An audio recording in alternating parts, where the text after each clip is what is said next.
Our scripture reading for today comes from Exodus chapter 20. And God spoke all these words, saying, I am the Lord your God, who brought you out of the land of Egypt, out of the house of bondage. You shall have no other gods before me. You shall not make for yourself a carved image, any likeness of anything that is in heaven above, or in the earth beneath, or that is in the water under the earth. You shall not bow down to them nor serve them, for I, the Lord your God, am a jealous God, visiting the iniquity of the fathers upon the children to the third and fourth generations of those who hate me, but showing mercy to thousands, to those who love me and keep my commandments. You shall not take the name of the Lord your God in vain, for the Lord will not hold him guiltless who takes his name in vain. Remember the Sabbath day to keep it holy. 6 days you will labor and do all your work, but the seventh day is the Sabbath of the Lord your God.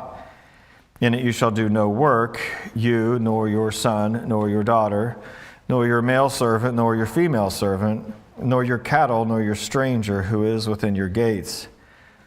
For in 6 days the Lord made the heavens and the earth and the sea and all that is in them, and rested on the seventh day. Therefore the Lord blessed the Sabbath and hallowed it. Honor your father and mother, that your days may be long upon the land which the Lord your God is giving you. You shall not murder. You shall not commit adultery. You shall not steal. You shall not bear false witness against your neighbor. You shall not covet your neighbor's house. You shall not covet your neighbor's wife, nor his male servant, nor his female servant, nor his ox, nor his donkey, nor anything that is your neighbor's. Now all the people witnessed the thunderings, the lightning flashes, and the sound of the trumpet, and the mountains smoking. And when the people saw it, they trembled and stood afar off. And they said to Moses, You speak with us, and we will hear, but let not God speak with us, lest we die. And Moses said to the people, Do not fear, for the Lord has come to test you, that his fear may be before you, so that you may not sin. So the people stood afar off, but Moses drew near the thick darkness where God was. Then the Lord said to Moses, Thus you shall say to the children of Israel, You have seen that I have talked with you from heaven. You shall not make anything to be with me, gods of silver or gods of gold. You shall not make for yourselves. An altar of earth you shall make for me, and you shall sacrifice on it your burnt offerings and your peace offerings, your sheep and your oxen. In every place where I record my name, I will come to you, and I will bless you. And if you make an altar of stone, you shall not build it out of hewn stone, for if you use a tool on it, you have profaned it. Nor shall you go up by steps to my altar, that your nakedness may not be exposed on it. This is the word of the Lord. All right, is that better? We on now? Okay. And listen, I'm very thankful for my upbringing in the Baptist, kind of the fundamental Baptist tradition. There's just a lot more strictness and a lot more rules, and so if you grew up Presbyterian, you probably just had it easy. I wasn't allowed to go to movies. Like you were not allowed to go to a movie theater. And the reason they gave us was that there's a lot of garbage in movie theaters, and you're supporting that garbage even if you're going to see The Little Mermaid or Bambi or something. But we were allowed to go to Blockbuster. There's a lot of garbage there too. Now, we weren't allowed to go to dances. Ooh, no, because you're a little too close to the opposite sex at a dance. But we were allowed to go on hay rides. Yeah, they kind of missed that one. It was like, we don't want you to be in a gymnasium with adults supervising. Instead, we'll put you on a wagon and drag you through the woods in the dark. All right? So, I don't know. Probably everybody, you may not have something that crazy, but you probably have some rules or things that you were brought up with a kid where you ask your parents, like, why are we doing this? Or why am I not allowed to do? Your friends were allowed to maybe do something you weren't allowed to do. Occasionally when that conversation happens, Mom or Dad, how come I can't do this? Or how come I have to do this? Sometimes the answer, and it's, I don't know if this is the wisest answer, sometimes the answer is because I'm the parent. right? Have you ever, maybe you've said that. My parents said that to me. I'm sure I've said that to my kids a time or two. Now, it's always a good idea. Sometimes in the moment you don't have the time. You know, when the kid's asking for something out in public or whatever, it's, hey, because I'm the parent and I expect you to obey. And when you get home, it's a good idea to explain, because rules minus a reason will equal rebellion. You'll get rebellion if you don't get a reason. I asked that question all the time when I was a kid. Why can't we do this? Why can't we do? And sometimes the immediate answer was because the people in authority have said no or whatever. But then there was always some kind of an explanation, even if in my opinion was maybe lame or something. At least there was some reason for it. And as a kid, it wasn't up to me to, if I disagreed with the reason, that didn't matter. I still didn't get to do whatever it was that I thought I should do. And I'm thankful for that. So we're kind of in an age now where there's a lot of things that used to not be even questioned. And now people are like, well, can I do this? Am I okay? Is this okay for me to do? And I think it's best to back that question up a little bit. Especially in modern culture, Christians are constantly put in positions of, well, wait, are you allowed to do this? Am I allowed? Can I be a Christian and do this? Or can I be a Christian and participate in this or live this kind of a lifestyle? And I do think the better question to start with is always, who is your God? It's always the best question. Not what can I do, but who is your God? It's very important, because that frames the rest of the discussion. If we have an agreement on who God is, now we can have a discussion about what we should do. But the primary question isn't what can I do, it's who is my God. That's the primary question. Now, God is about to give the children of Israel rules for everything. Their haircut, what the fabric of their clothing is going to be. I mean, we read the first 10 laws. Those are the 10 commandments. Now, that's God's moral law for all time, okay? Now, but the children of Israel, they're also on top of God's moral law, which is for all time. They're going to get ceremonial laws. They're going to get civil laws that are going to literally affect every single detail of their life. Now, if you think about Deuteronomy chapter 6, so we're in Exodus, Leviticus, Numbers, Deuteronomy. A lot happens between those. 40 years happens between those. Wandering in the wilderness, all kinds of stuff happens. And it's a second generation that has received God's laws and is now getting ready to go into the promised land.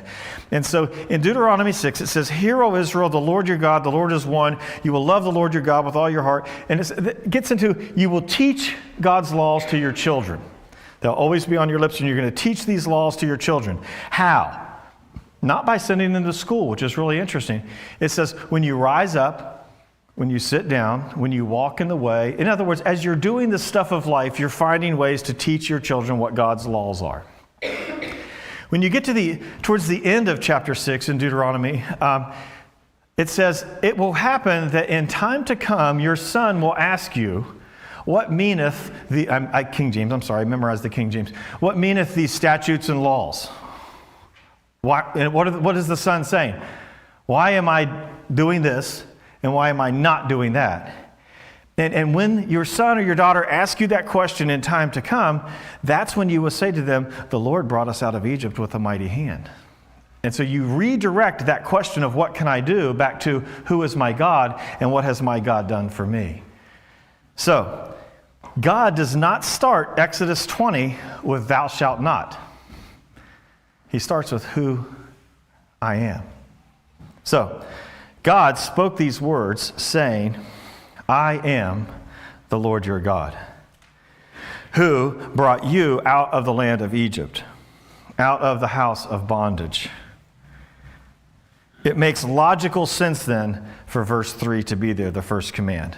"Then you should have no other gods before me." It wasn't any other God. All of those plagues that the Egyptians got, each plague, if you remember, was targeted towards one of their Egyptian deities, showing God's supremacy over these earthly pagan deities. And now they're getting ready to go into Canaan, where there's going to be a whole bunch of new pagan deities. And God is saying, "Hey, I'm at the top. None of these other gods got you out of slavery. That was me. I did it. I brought you out with a mighty hand. And the only reason you're standing around this mountain, you remember from last week, there's a barrier of stones around the mountain. They're not even allowed to go close to it. Moses is running back and forth. God's resting on the top of the mountain in a thick, dark cloud, speaking audibly, and people are hearing it. And the only reason you are here is because I brought you here. No other gods did that. I'm your God. That's where it starts. You will have no other gods before me. The Hebrew is, don't put them in my face. So if you ever told somebody, get out of my face, this is what God is saying to all the other pagan lesser gods. Get them out of my face. They don't belong here. You will have none before me. Next, you will not make for yourself a carved image. Any likeness of anything, because that's, back in those days, often the deities were represented by carvings and statues and things like that. Any likeness of anything in heaven above or earth beneath or the water under the earth. Don't make a carved image. Don't bow down to them and serve them. What is God getting at here? I don't want you having backup gods. You have to trust me. You have to trust me 100%. Come to me with everything you've got and leave everything else behind. And it's all on me. I'm the one that brought you out of Egypt. You're going to have to trust me. You got thirsty in the wilderness, I gave you water. You got hungry in the wilderness, I gave you manna. You have to trust me. You cannot have backup gods. Don't make a carved image. Don't bow down. Don't serve. I, the Lord your God, am a jealous God. God has every right to be a jealous God. He has welcomed these people into covenant. This is just like a marriage covenant in many ways. So just as a husband or a wife has a right to be jealous over their spouse. When we say the marriage vows, it's, and I will be faithful unto thee and to thee only, until death do us part.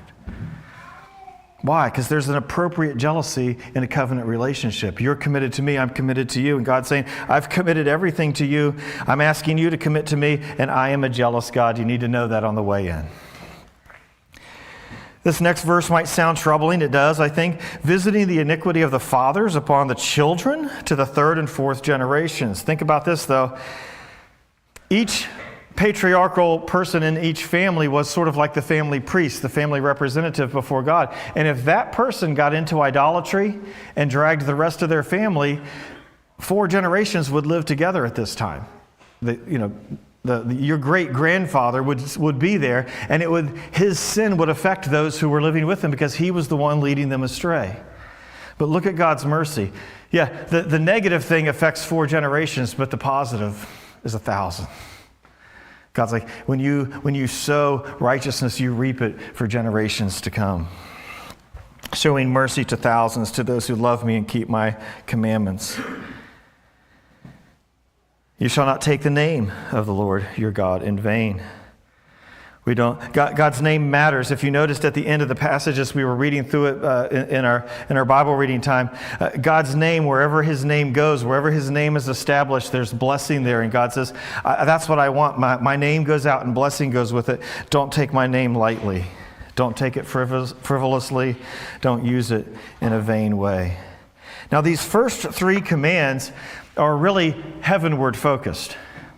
The last 6 commands are more earthward focused. They're focused on our relationship with one another. So the first 3, our relationship with God. The last 6, our relationship with man. And this one in the middle is kind of where those meet.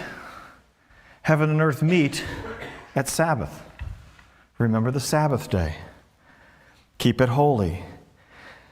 God is speaking to a people who have lived and died for multiple generations as slaves. They never had a day off.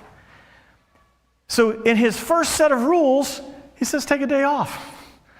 This had to be welcomed by a culture that had grown up. Every day was just the Egyptian taskmasters, whatever they said is what they had to do. And God builds this in, a day of rest, a day of holiness. God appeals back to creation when he does so. 6 days you will labor and do all your work, but the 7th day is the Sabbath to the Lord your God. In it you shall do no work. You, nor your son, nor your daughter, I want to clarify, I think when it talks about the doing of work, it's mainly talking about what we would do for an income, that kind of a thing. If you garden, for example, I think if you find it restorative to go out and spend time in nature or pull some weeds, sounds like work to me, but you might love it and it might be restorative for you. Go for it, okay?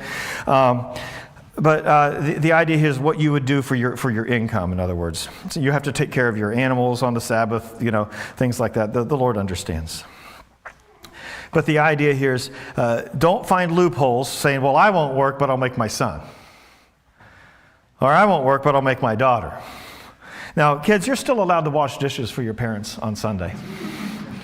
Okay? I'm not saying any of my children would ever use the scriptures against me. But yours might. And if they do, you can tell them Pastor Joe said dishwashing's okay, taking out the trash is okay. Don't find loopholes. Just keep this day set apart. Now, we live in a day and age that is different than when they lived.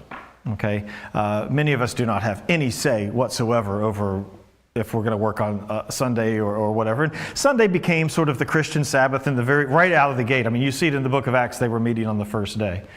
And so because the Lord resurrected on Sunday, that kind of became the Christian Sabbath day. But the idea is the 1 to 7 principle. That 1 out of every 7. For some of us, we may have to be very diligent and try to find half a day here and half a day here, and then, okay? Or you might have an evening here to a lunchtime here, something like that. That's what the Jewish people did. It was Saturday evening to Sunday, Saturday sunset to Sunday sunset. And so that's okay. But just carve out that time. Don't neglect Sabbath. You need it. It benefits you. It also benefits your relationship with God. It's not just a day of rest, it's a day of holiness. For in 6 days the Lord made the heavens and the earth, the sea and all that is in them, and rested on the seventh day. Therefore the Lord blessed the Sabbath and hallowed it. Now we're moving quickly through the Ten Commandments because about 18 months ago we did a whole series on the Ten Commandments and we unpacked each one. Now we move to those relational commands. Honor your father and mother. There is to be this respect from one generation to the next. Honor your father and mother, that your days will be long on the land which the Lord your God is giving you. Don't murder. Don't commit adultery. Don't steal. Don't bear false witness. When you look at these, I love how in most of the catechisms, in the Christian catechism, they take what is the negative and they also demonstrate what the positive is.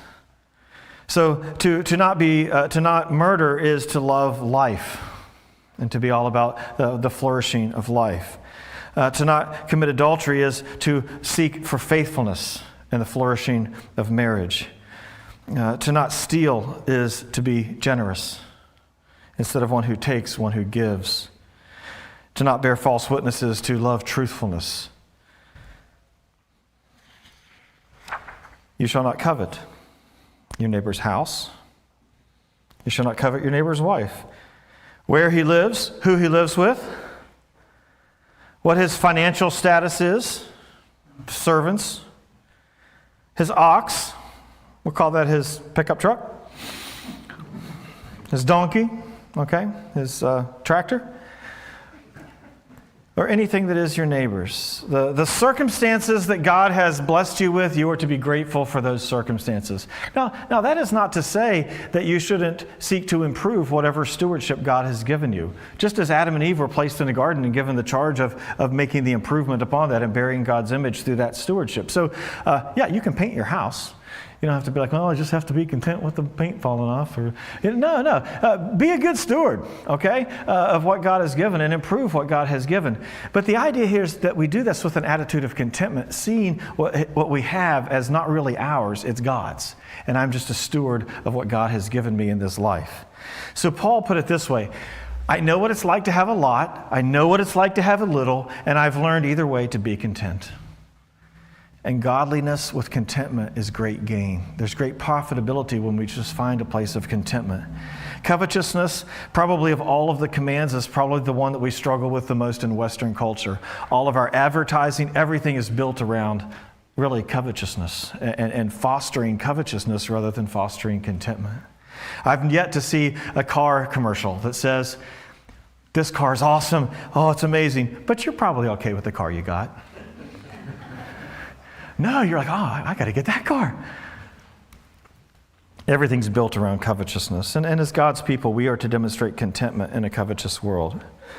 Now, the people all witnessed the thunderings and the lightnings and the flashes. And you can just imagine, they're down at the bottom of the mountain. They're outside this barrier. They're hearing the priest blow on the trumpets, and they're hearing the voice of God, and the mountain's smoking, and the earth is shaking.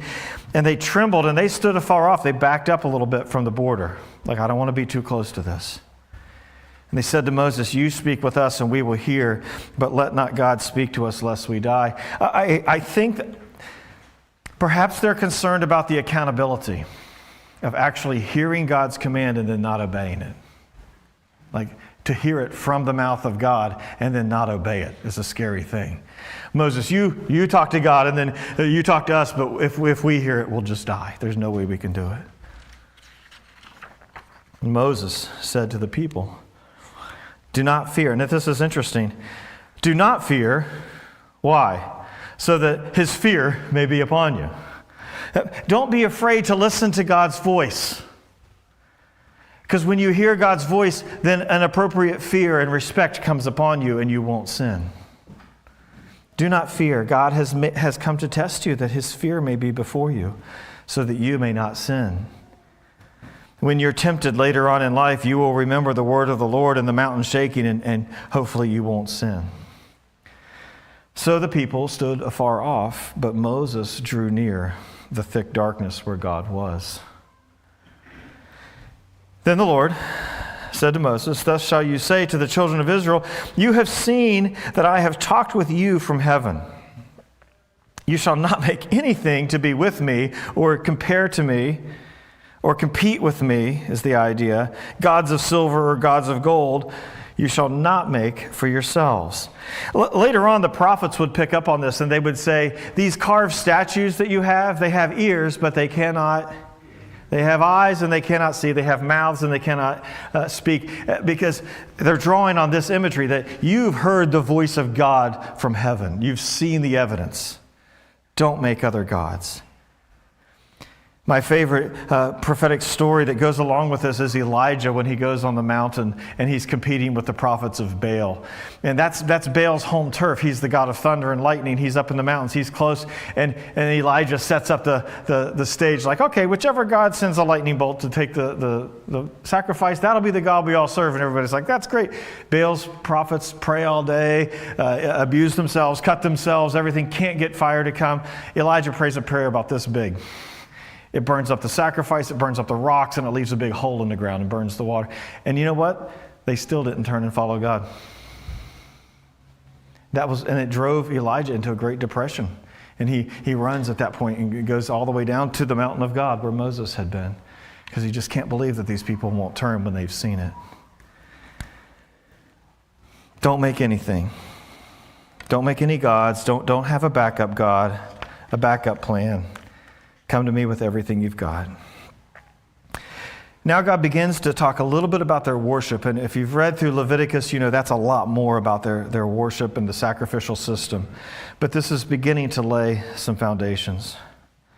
An altar of earth shall you make for me, and you shall sacrifice on it your burnt offerings and your peace offerings, your sheep and your oxen. They don't even know what these things are yet, because those laws are yet to come. But God's talking about the kind of altar that he desires. In every place where I record my name, I will come to you and I will bless you. Any of these places where they would build altars and make their sacrifice, it was like God's presence was coming into those places. And I will bless you there. If you make an altar of stone, don't build it with hewn stone. Don't get the chisel and the hammer out and make the rocks look just right. God's like, I'll just take the rocks that you can find laying around. I've put them there. You just pick a bunch of those up. Usually they would get 12 of them and put them in a stack, and that represented the 12 tribes. Keep it simple. If you use a tool on it, you've profaned it. Just sacrifice to me on an altar from the elements that are around you that I've given you.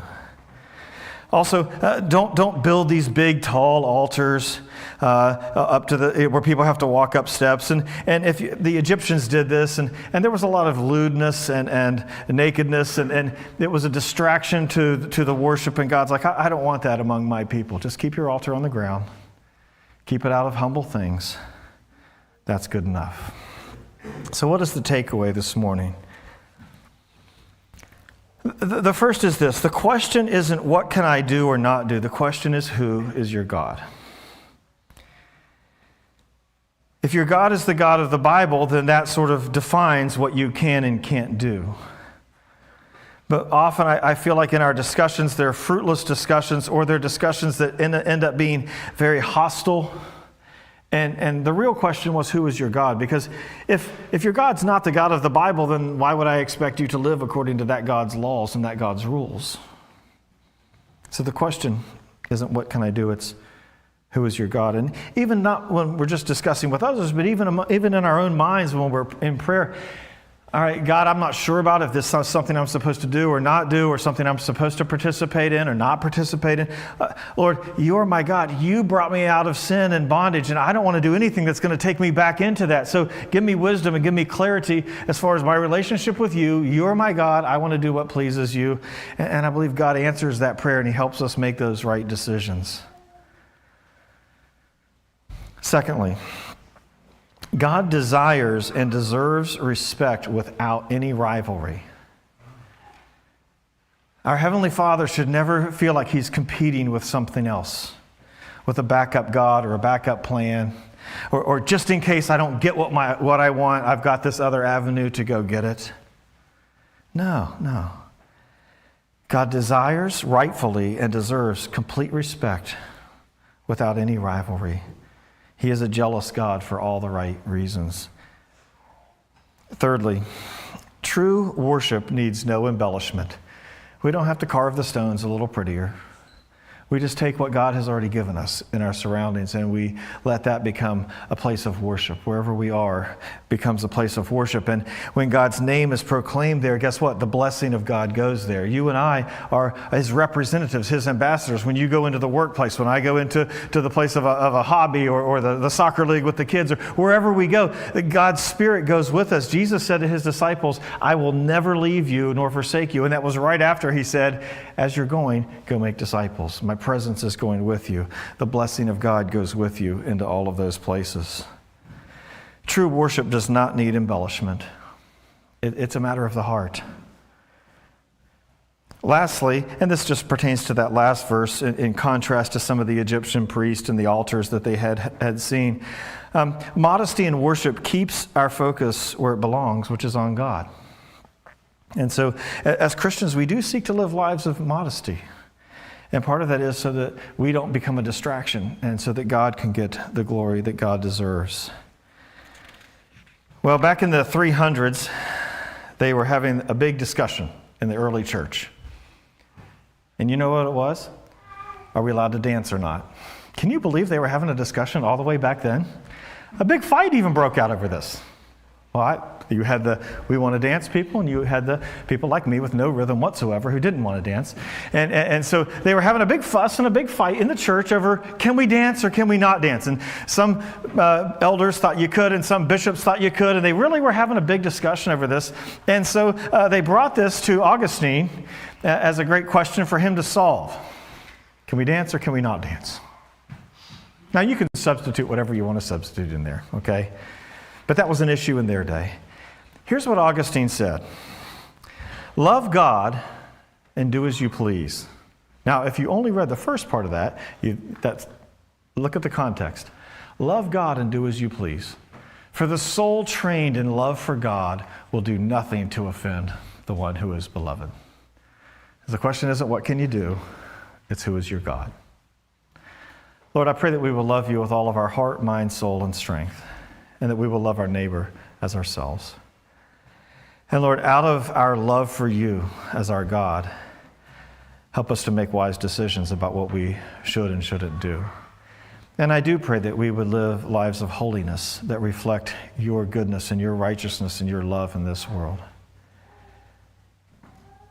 Lord, I pray that we would put away any other gods.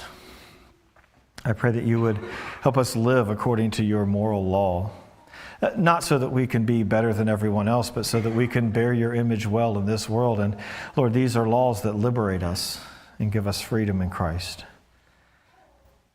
So help us to love you well and live well in Jesus' name. Amen. This time we're going to sing our closing song. You can stand with us if you'd like to. I know whom I have believed. Go ahead.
Thank you. You may be seated. I just have a few announcements that I'd like to share. First of all, we're wanting to have a Parents' Day out. How many of you remember, maybe if you're my age or older, like never getting a break? And if you did hire a babysitter, then you couldn't afford to go eat anywhere. You had to go to Taco Bell or something. Okay, so we want to do a Parents' Day out on March the 21st. I've got a few volunteers that have already signed up for this, some youth and some adults. And so the idea is that our young families would be able to come in, drop the kiddos off, and then go on a date someplace, and then they can afford to go somewhere nice instead of Taco Bell. So date night or just a parents' night out on the 21st of March from 5:30 to 8:30. If you are the kind of person that says, you know what, I would love to help watch some kids for a couple hours to bless the young families in our church, then please come and see me. Again, a few folks have already volunteered. I'd like to have about 7 or 8 volunteers, and then we're going to be getting a sign-up sheet around to our young families just so we have an idea of about how many kids to plan for and if there's any allergies and those kind of things like that. So just a way we want to be a blessing to our young families. And last week we had quite a few kiddos in the service here, and I just thought they did a great job. Like, everybody was good, and you heard a little bit here and there, and I love it. I love to hear a child every now and then in the sanctuary. I think it's just a tremendous blessing. So we want to be a blessing to our young families. Grief Share is tomorrow night, 6 o'clock to 8 o'clock. The topic is forgiveness. And forgiveness does play into your ability to grieve and move forward. And so the topic is forgiveness. Guest speaker, his name is Jeff Black, who's going to be here tomorrow evening at Grief Share, 6 o'clock to 8 o'clock.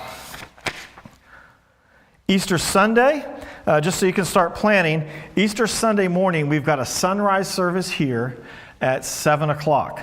We'll also have a regular service at 10 o'clock, so a little bit timed it. We're not doing 9 and 11. 7 o'clock sunrise service, that's combined with Whitechapel and Volant. That's a long-standing tradition, I think longer than anybody here has been alive, that these churches have been getting together and doing the sunrise service. So we're going to continue that tradition. Sunrise service, this year it's Leesburg's turn to host it. 7 o'clock's the sunrise, then there's a breakfast for everyone following. So that'll be about 8 o'clock to 9 o'clock. 9 o'clock, we are going to have Sunday school for the children, okay? It's Easter Sunday.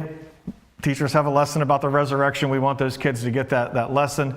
And so there will be Sunday school for the children from 9 o'clock to 10 o'clock. Adults will just have fellowship time and maybe help us put tables away or things like that, but just a time of fellowship for the adults. And then a big service at 10 o'clock, kind of our main Easter service this year at 10. So that's something coming down the pike. Just wanted to make sure you knew. Also, if you didn't see this and you're able to go on Wednesday, some kiddos here that grew up in our church, the Wellers, there's going to be a concert over at Tower Church. I can't wait to hear what it sounds like for large choirs to sing in that beautiful building with all of the acoustics and everything. So that is, there's an announcement there in your bulletin. We'd love to see a whole bunch of Leesburg folks there. Do we need like matching shirts or something, or anyway? But I think that'll be a blessing. Did I miss any other announcements? I see Karen's over here. You have a sign-up sheet for something. Yes, this is for the dinner theater, helping at the dinner theater kitchen. Okay, helping with dinner theater kitchen. Karen will be over there signing people up. And of course, if you're wanting to come to dinner theater, you need to get with Tracy because it's filling up pretty fast. Okay? All right. I am the Lord your God who brought you out of the land of Egypt, out of the house of bondage. You shall have no other gods before me. Amen.